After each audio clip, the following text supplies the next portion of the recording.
I think we're going to get started with the next session. Thank you all for being here. I'm Jennifer Saperstein. I'm a partner and co-chair of the Corruption Group at Covington, based here in DC, although I work with colleagues around the world. I'm delighted to be here to moderate our panel on financial incentives in compliance programs, which we started to get into a bit and talking about the whistleblower topic last session. Before we get into it, I'm going to just go down the row and ask each of my esteemed panelists to introduce themselves, please. Good afternoon. My name is Avi Perry. Delighted to be here today and appreciate the invitation. I am a partner at Quinn Emanuel in Washington, D.C., where I co-chair the Securities Litigation Group and the Commodities and Derivatives Group. Before joining Quinn Emanuel last year, I was a prosecutor at the DOJ with my friend Andrew for the past 9 years, most recently as chief of the Market Integrity and Major Frauds Unit in the fraud section. Good afternoon. I'm Andrew Genton. So as Avi said, I'm the chief of the Corporate Enforcement Compliance and Policy Unit in the fraud section. So we're a group of 6 or 7 attorneys that works on corporate enforcement, compliance, monitorships, and DOJ policies that are put out. Before being in that unit, I was in the FCPA unit as a prosecutor for 12 years.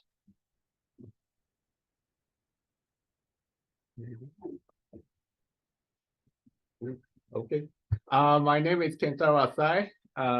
I'm a professor at the Center of Interdisciplinary Studies of Law and Policy at Kyoto University.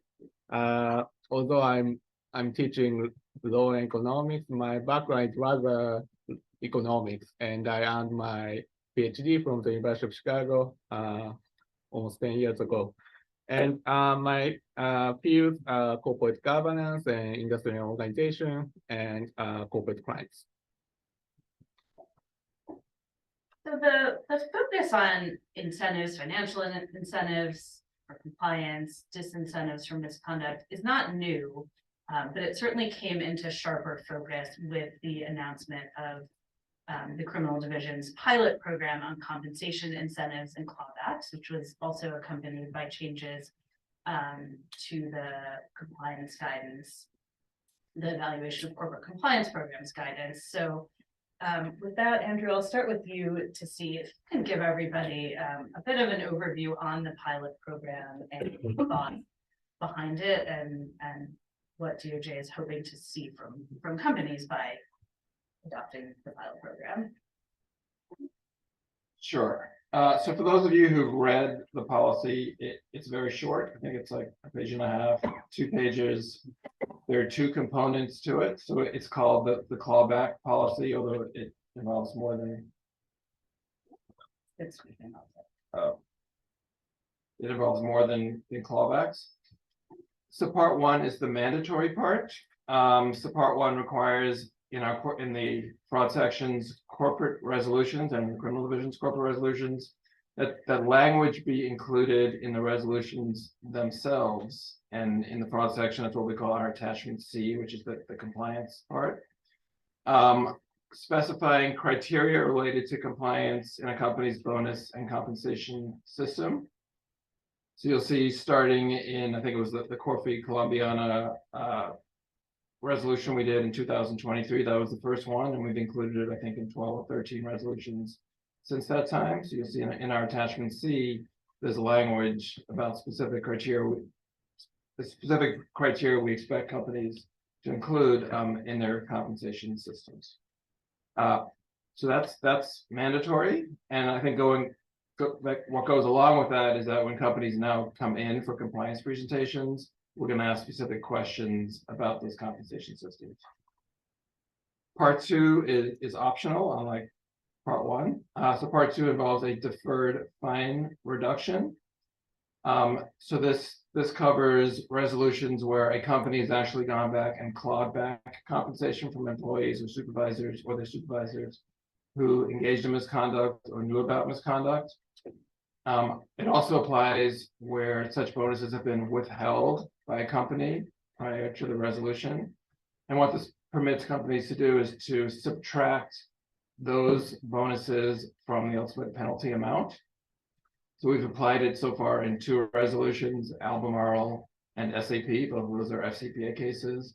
I think in Albemarle, it was just over $700,000 that was credited, and in SAP, it was about $100,000. So just in terms of the DOJ's desires in implementing this policy. So we wanted to make sure that the companies when they're putting their compensation plans in place are using compliance incentives. We believe that companies thrive when their employees are ethical and compliant, and we want to see companies continue to do that. And it kind of goes along with our ECCP, or the Evaluation of Corporate Compliance Programs. So in that document also, there's a section on financial incentives. Thank you. Can I ask a Go question? ahead. I'm gonna do this to you all day, I'm sorry. What was the so Albemarle at $700,000 out of how much? Like, what was the total fine in the case? It was a lot higher. I think it was $98 million. Did you want to say something about that? No, I have no observation. Well, maybe we can stick with the optional piece, because I think we can talk about that faster and then turn to the mandatory piece, which I think actually in some ways might be more challenging, although my microphone might be the most challenging of all. So, Oh, there we go. We both figured that out. So, I mean, in sticking with your comment, they do want to make a comment or a reaction from the defense counsel perspective. Is the callback the optional part of the callback program? Do you think it's something that's going to move the needle, and do you think it's something companies are and should be focused on when they're in the middle of a DOJ facing investigation? No. It's not a game changer. I mean, $700,000 out of 98 million. I don't know what the other denominator was, but I assume it was large, right? $100,000 out of, I don't know how big SAP was. Yeah. 200 million, 300, I don't know. It's huge, I'm sure. The short answer is no. I don't think it matters. I think sort of first principle, it does no harm, right? I think it does serve a messaging function. Sorry if y'all can't hear me in the back, the noise was terrible, but I think it does serve a messaging function that has some utility. I'm just gonna yell. But I think it does. I think it does nothing more than that. I think, look, it is a social good for the Department of Justice to communicate and to try to put some sort of weight behind its message that it believes strongly in corporate compliance culture. And I think this does a fair job of signaling that. There is no company that is going to make a decision to cooperate, or how fulsomely they should cooperate, or whether they should self-report, or really even anything. I think approaching that level of meaningful decision-making based on this policy. I often think, and we may get into this later, that the cost of litigating clawbacks with executives or anyone involved in the wrongdoing may well exceed whatever the several $100,000 savings might be. So yeah, go ahead. In these two cases, they didn't have to claw back. These were bonuses that were frozen. And I guess the other thing I would say, in those two cases, it was pretty much mid-level employees. But I think if you do get a case where a CEO, CFO, who may be getting tens of millions of dollars, I think that's when it does become significant. Yeah, and when we see that case, I reserve the right to change my view. But look, I think companies know that litigating those cases with executives, perhaps executives in overseas jurisdictions, right, where the labor laws are more friendly, is going to be incredibly burdensome and expensive.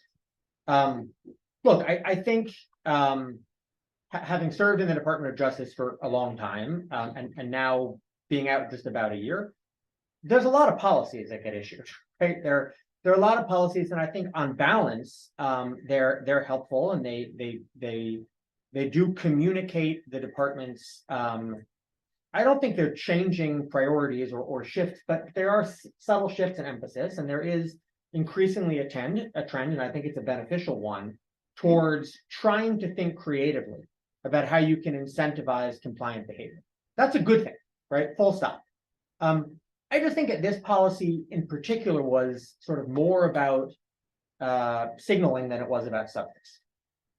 I want to turn to financial incentives in a moment, but before moving off the topic of clawbacks, because Andrew, you said something interesting and anticipated a question I was going to ask. When we look at Albemarle, we look at SEC, they withheld bonuses. It wasn't a true clawback of money that had been paid out. And so I think we all use the term clawback, but we're actually talking about something much broader when we think about compensation disincentives. And I'm wondering if you can speak to some of the different modes you've seen companies, certainly withholding bonuses, those are the public examples, but beyond a pure clawback, which I agree, the cost of litigation, the publicity, the information, in some countries you are legally prohibited from engaging in clawbacks. There's a lot of challenges if you're thinking narrowly about a true clawback.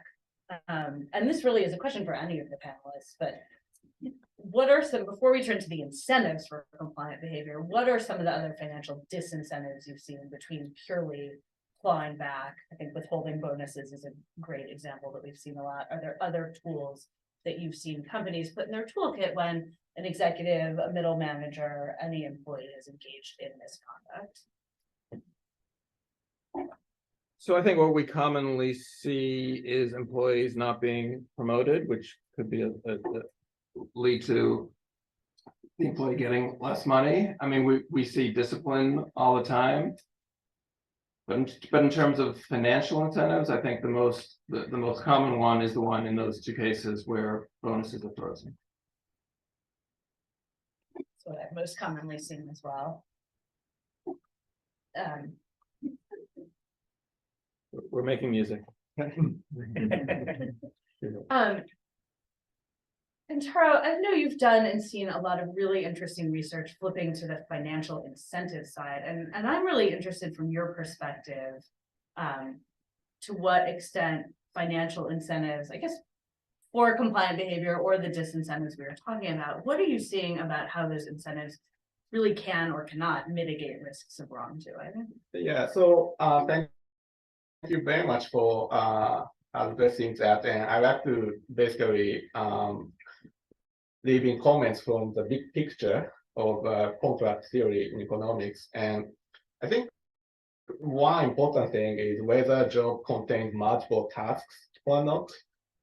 Because if a job contains multiple tasks, performance-sensitive pay may not be effective. So for example, what if a regulator determines a score that measures the level of efforts to reduce misconduct and the compliance officer's compensation is just sensitive to that particular score?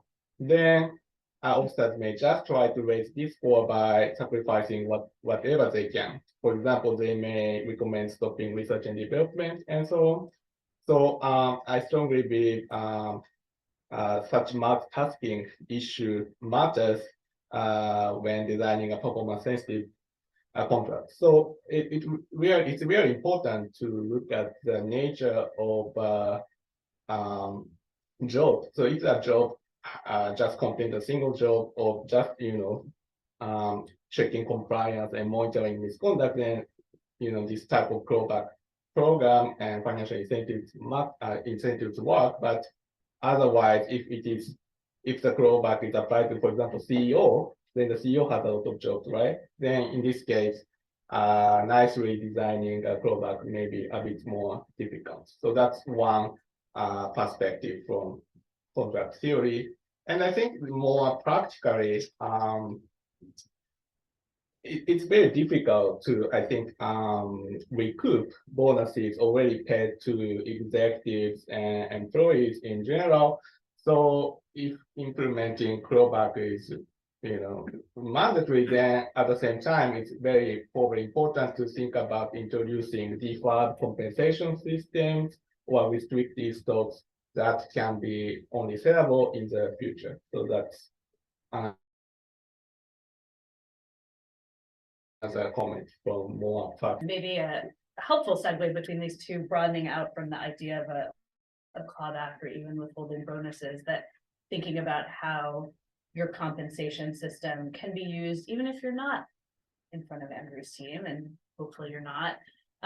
But just as you think about your compliance program more broadly, whether or not you're going to be presenting it to the Department of Justice, do you have the right levers in place that you can pull to incentivize compliant behavior and to disincentivize employees from engaging in misconduct?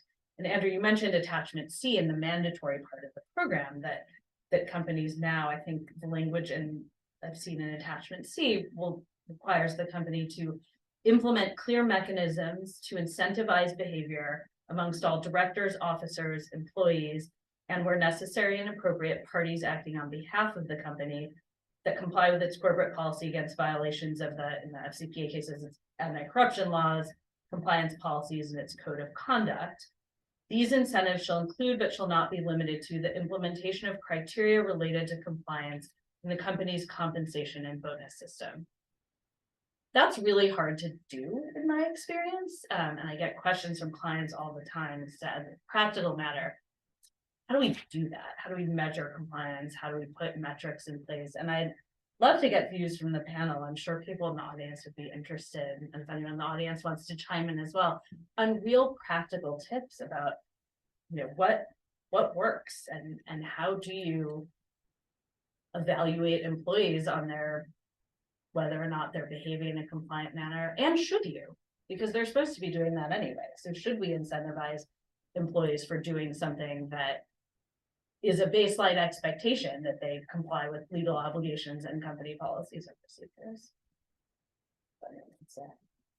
Yes. Go first.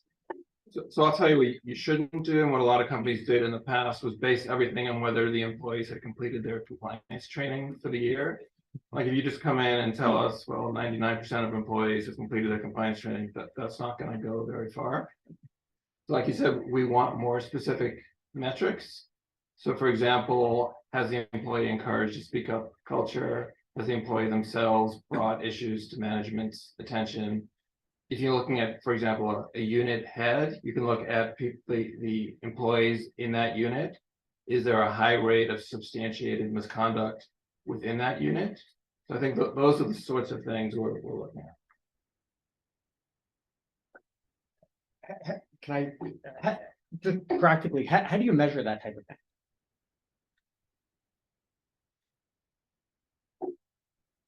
So typically it's the company that's measuring it. And I think what you do is you would ask other employees for their views. So, I mean, if you're talking about, well, if you're talking about the unit leader, that's easy to see how many people under it.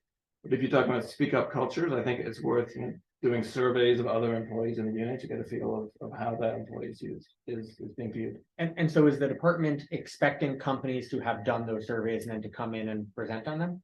Or is the department going out and you're not We're not doing them ourselves. I think we just want to hear from companies that they are in fact using such metrics.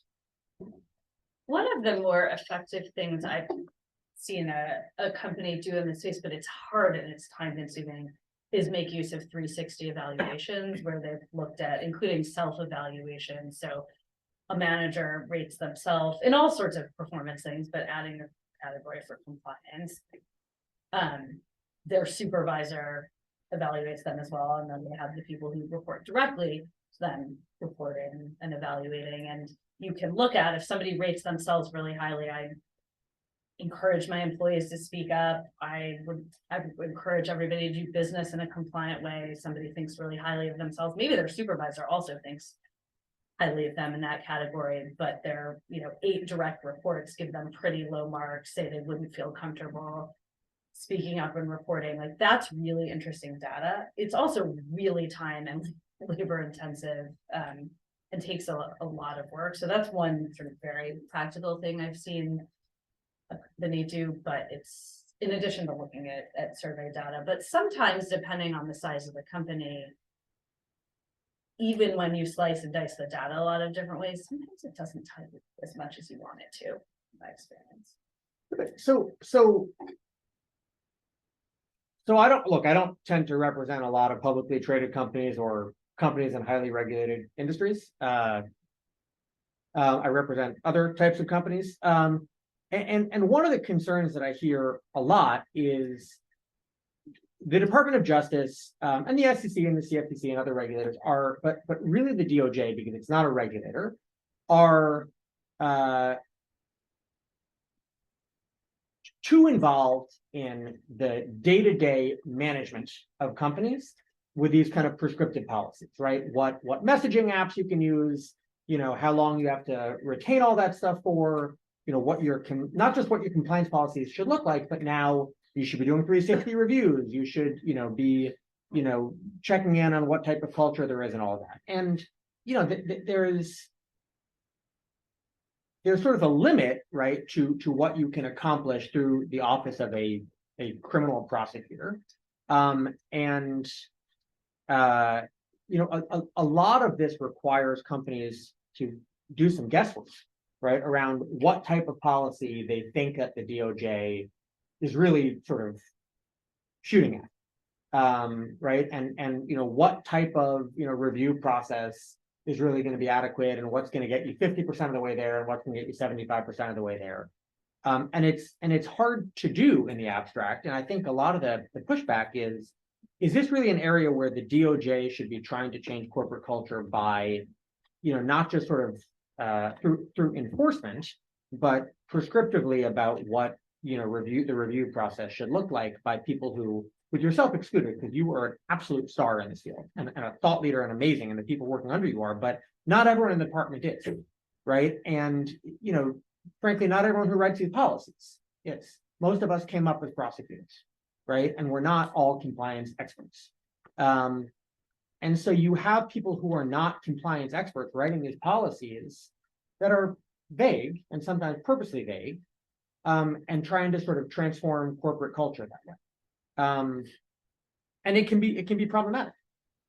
That's not a question, I guess, but yeah. We fully recognize that. I mean, we try not to be prescriptive. That's why in the ECCP, it's in the form of questions to prosecutors. We're not telling companies what to do. The examples I gave before, those are probably not listed anywhere, but I'm just giving you an example of what we might consider. And we kind of leave it up to companies to figure out how they want to do it best. And for us, if you come in, there's not one way to do things. It's based on the industry, the size of your company. So we try not to be prescriptive, and I understand where you're coming from. We're not a regulator, we are a criminal enforcer. And these issues only tend to come up, when there is a resolution before the department. And part of our job at the department is also deterring crime. We believe that if companies put in these, compensation metrics that really lift compliance and ethics and good values up, I think that's part of our job as well. Can I just ask for just on perspective from another place? I think we hear a lot at the defense bar sort of tell us what we need to do. We want prescriptive, we want more transparency, we want to know what's good enough. And I'm interested that, where the tipping point sits, because you'll have heard over the years from the defense bar kind of, well, tell us exactly what we need here. Or, that maybe early days and maybe it's evolved a little bit. But I'm interested in the cultural differences that will lead you to, and there'll be cultural differences on the companies you're dealing with who work all over the world. Do you see these kinds of gaps and different perspectives in your work?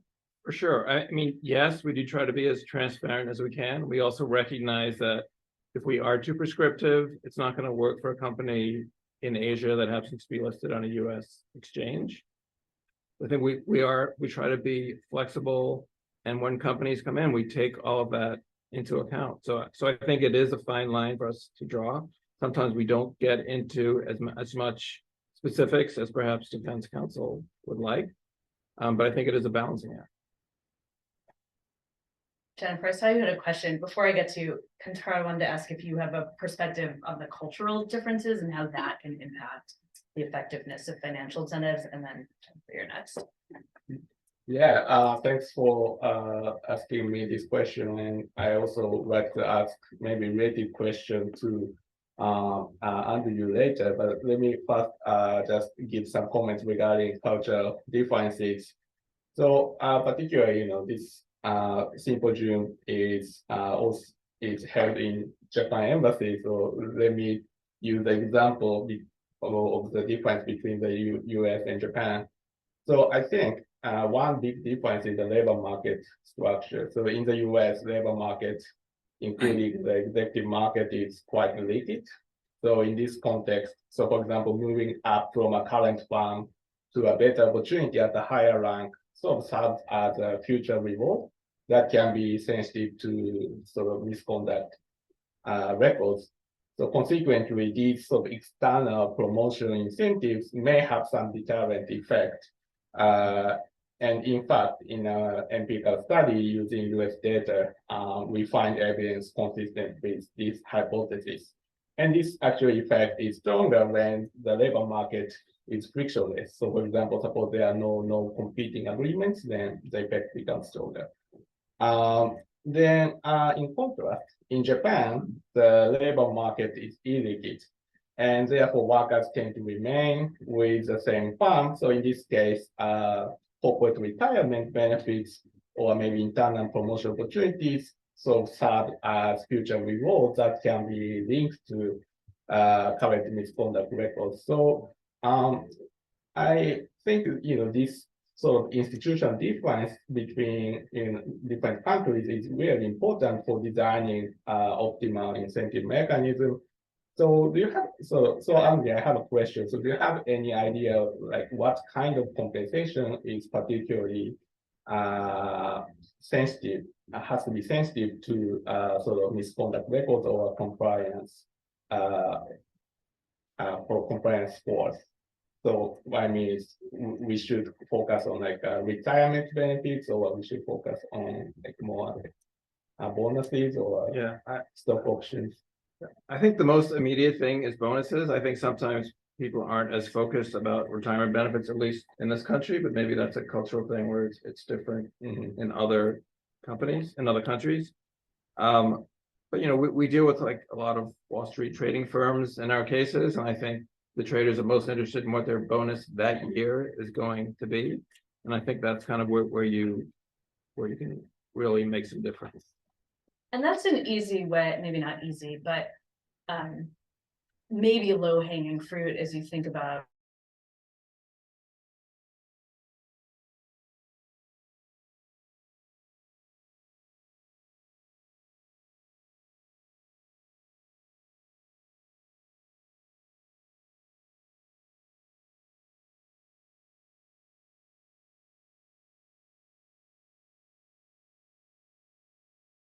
making sure the left hand is talking to the right, and that the people who are involved in investigating and looking into misconduct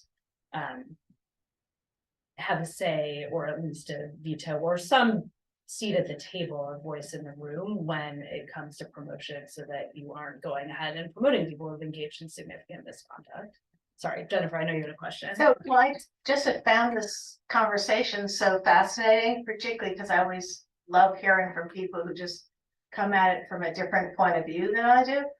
And picking up on something that you just said, which is the difference between the Japanese and the US way of incentivizing. It's interesting to hear you say, well, like, how would we motivate this? Of course, the US is like a thought leader on how do we motivate people to work really hard by using financial incentives tied to some measure of productivity, which is actually hard to do, right?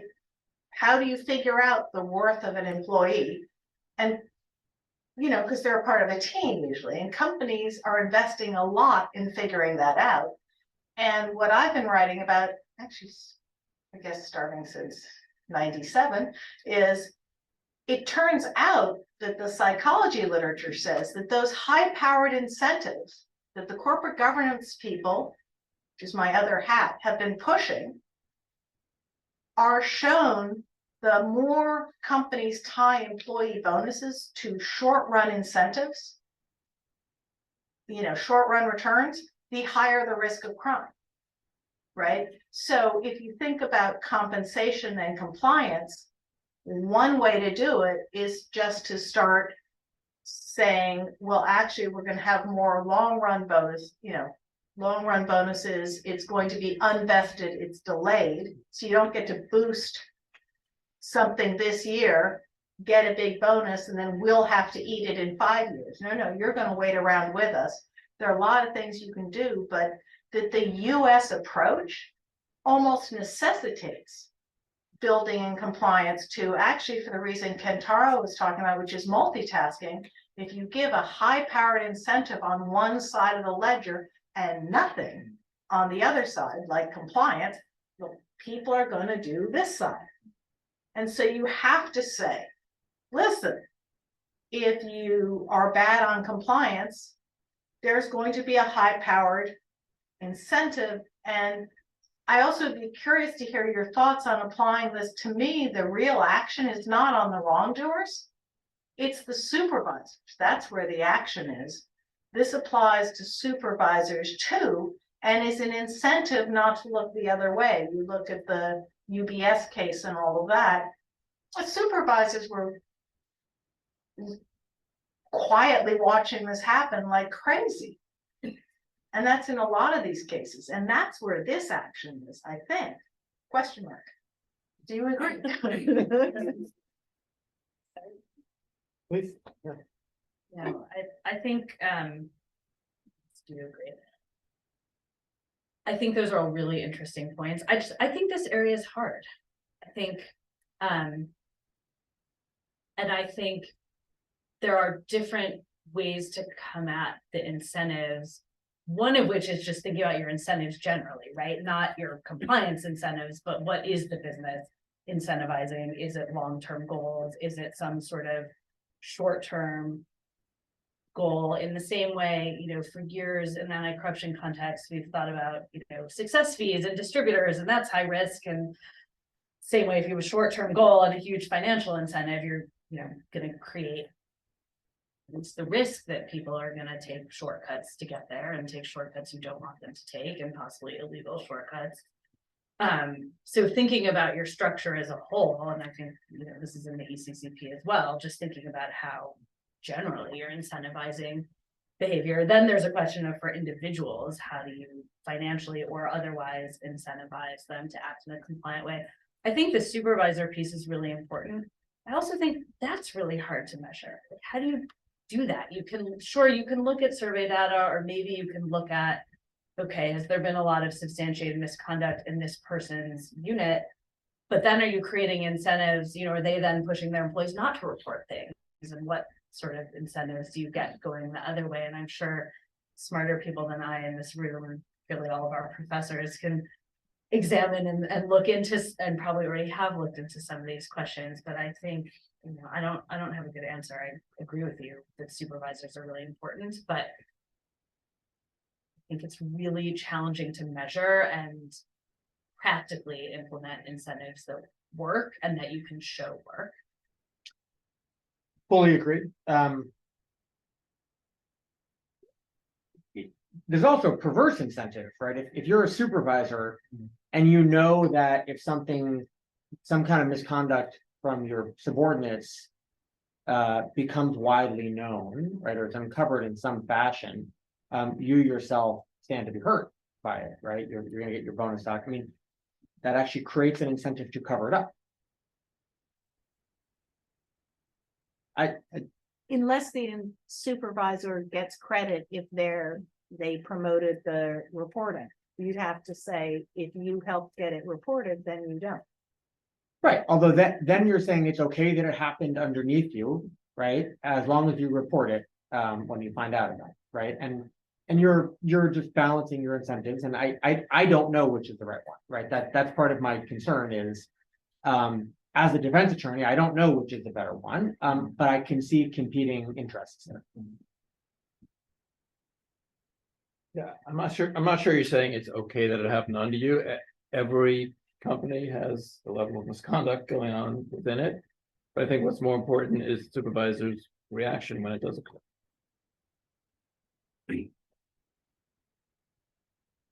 anything on that? Yeah, I think so. So basically, it's very difficult to sort of create sort of metrics to evaluate supervisor, because in the case of supervisor, he really has many jobs. So but I think one thing I could say is there is an increase in number of CXO type of thing. So now we have, of course, previously we had CFO, but now we have Chief Human Resources Officer and Chief Compliance Officer, and also Chief even storytelling officer for so considering the division of labor is going on, then it's probably easier to make metrics to evaluate the monitoring activity of each officer and employee. We're a bit over time, although we started a few minutes late. Are there any other questions in the audience? Okay, this is issue. Already jumped.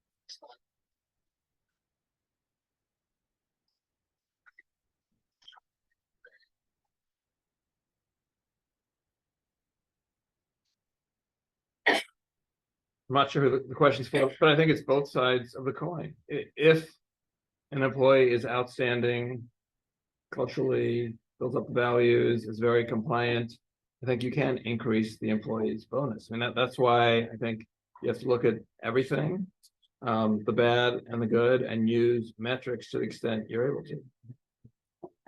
I'll just add, and you're gonna listen to Andrew and DOJ more than you'll listen to me, but from my perspective, thinking culturally, it is, and I suspect DOJ would look favorably upon this, that you have to look at what works best for your company and your culture when you're incentivizing compliance. And so what works for one company and what works for a US company in the US may not work for even for their subsidiary in Japan, or Japanese company or Japanese company's American subsidiary. They all may have different, or even among different industries, each company may have its own culture, its own systems, its own, you're gonna have your own levers to pull. And I think it's really important to figure out what works for the company.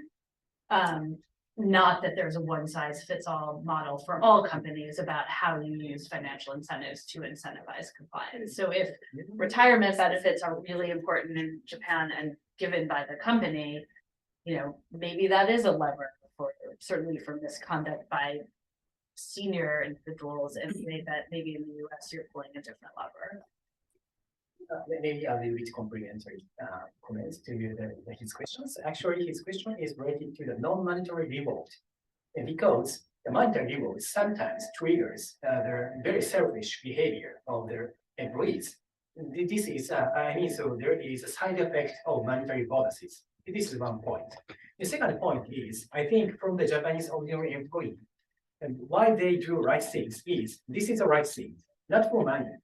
So if we give the money as a reward for their right doings, then it may signal a little bit pejorative nuance. So that may, I'd say, complicate the structure of the Japanese employment circumstances. So I think the motivation of their question is that such one. So.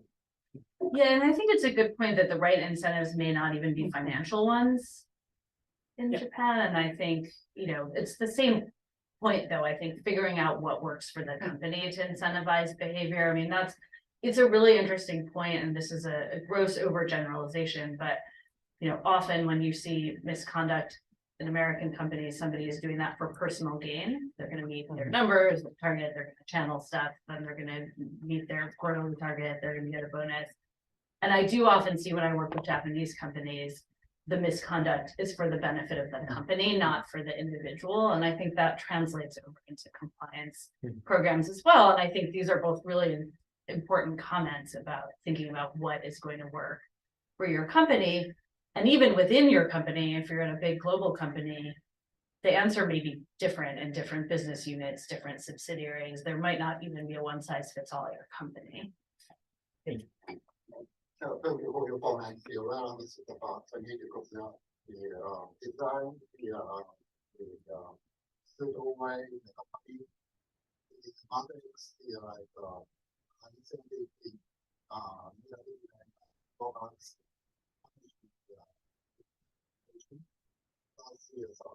Way should be monetary.